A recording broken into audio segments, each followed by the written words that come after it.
Bagong season, panibagong aksyon. Yan ang masasaksihan ng Mobile Legends fans sa 16th regular season ng MPL Philippines. Para bigyan ng mukhang balita, Mobile Journal, Amy Atienza. A new era awaits sa pagbubukas ng MPL Philippines Season 16.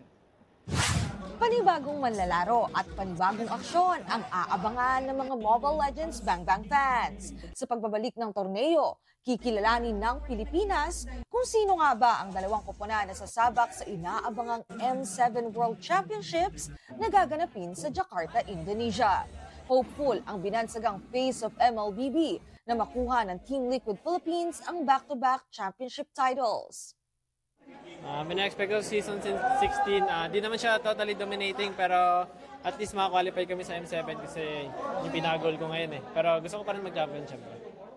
Kasama rin sa magbabalik ngayong Season 16 ang Onyx Philippines, Team Falcons, Aurora MLBB, Smart Omega, Twisted Minds, TNC Gaming at AP Bren. Para kay Wolf Nopueto, ito ang sikreto para sa kampyonato. Combination siya ng aggression and kailangan matalino ka as a organization, as a team.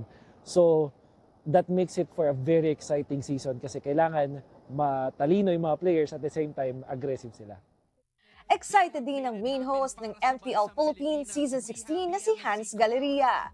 Bukod din kasi sa bakbakan, may nakahandang activities for the fans.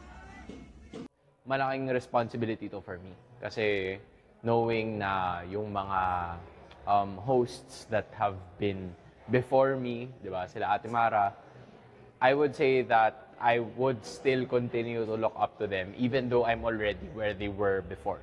Magpapatuloy ang MPL Philippines Season 16 regular season hanggang October 12 sa Makati City.